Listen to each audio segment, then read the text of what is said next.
So my cat Moon decided to get up on the roof of my little tiny greenhouse with homemade skylights, and now he can't get down. So today I'm transplanting some of my peppers, green peppers. They've all become root bound, I guess. So now it's time to put them in some bigger pots. Oh, that's going to be horrible. I'll probably have to delete that out. That's enough. But yeah, this year the peppers plants, oh my God, they were like so, they were like so slow in germinating and getting going. But now they seem to be taking off quite a bit. It's my freaking cat up on the roof again.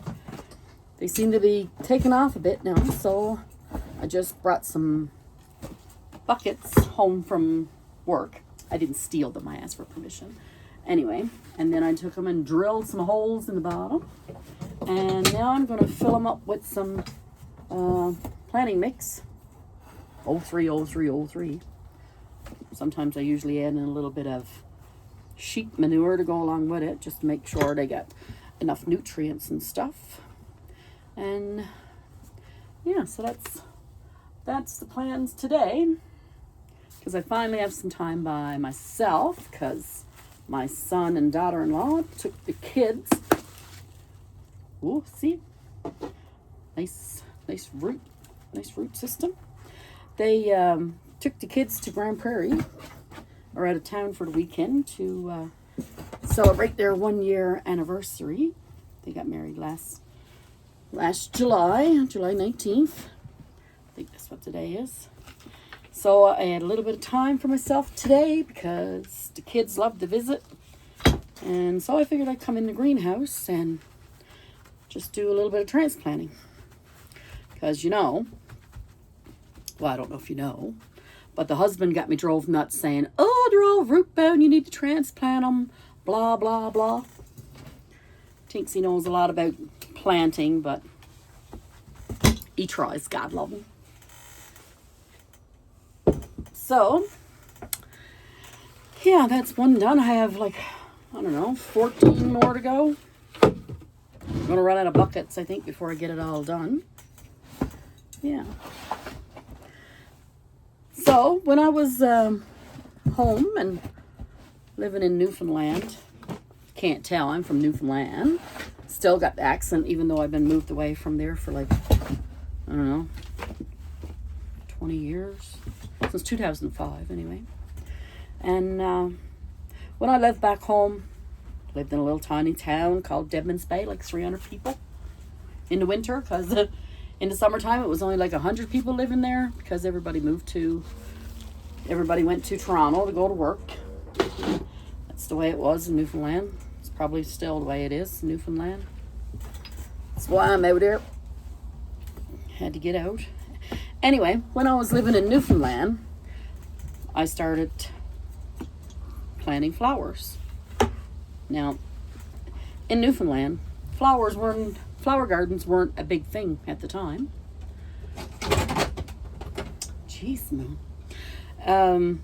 So I decided to, when we bought our house, I decided to dig up my front lawn and put in some flowers. Then another family member decided that's really nice, Gail. Maybe I should start doing some flowers as well. So that's how it all started. So every year we'd start planting flowers, and then, being in a small community, more people would come along and say, oh, Gail, that flower's beautiful. You need to save me some seeds now from that one for next year. So that's how it went, pretty much. Everybody coming and bumming for your seeds, which was okay. I don't mind sharing. I'm nice like that. So once we got the flower part down, then we decided that it was time to start doing some peppers. Well,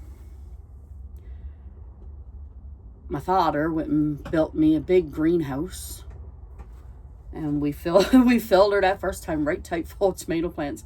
must have added like, I don't know, 10, 12, 14 plants in a little small greenhouse. He got real fancy and decided to tie him up with some strings over the rafters in the greenhouse and get Pepsi bottles or Coke bottles and fill them half full of water and tie up the plant, and we keep adding water as the plant got bigger. Worked out perfect. we had a good crop of tomatoes that year, but yeah. And he loved working in the greenhouse with the tomatoes. I also loved the strawberries too. Back in Newfoundland, you have a big vegetable garden like they did back in the day, and so he took one of his old vegetable gardens, and we leveled it right out and took all the beds out of it and rebedded it, and there he planted strawberries. Oh my God, like maybe 10, 15 beds of strawberries just overtook the whole garden. Mom used to have a big rhubarb patch right in front of the house in her yard. And he decided one day, nope, we're done with rhubarb, and he went out and dug all that up. Now, if anybody knows what the root system is like on rhubarb, it's like probably this big around and just goes on for, I don't know, way, way down in the ground. So anyway, he dug all that up. Made Mom mad, of course, because she wanted to keep her rhubarb, but nope. He wanted to plant in strawberries. So, yeah, he dug all that up and planted strawberries down there. Man, first year they weren't very good, but the second year, giant strawberries. My God, cat. Stop it. Anyway, that's my little story for today. Just want to... I got to show you the cat. Just wanted to try to kick in you. I don't know if you can see him there climbing on the fence. Silly cat. I'll have to check that during editing and see if it's all right. But yeah, I just wanted to start my channel, and we'll give this a try. Do a little bit of gardening and stuff, and every day I'll show you a little bit of what I'm doing. Everything's a mess. Maybe throw in a few stories from back home in Newfoundland. Yeah, so, take care of yourself, me ducky, and I'll see you later.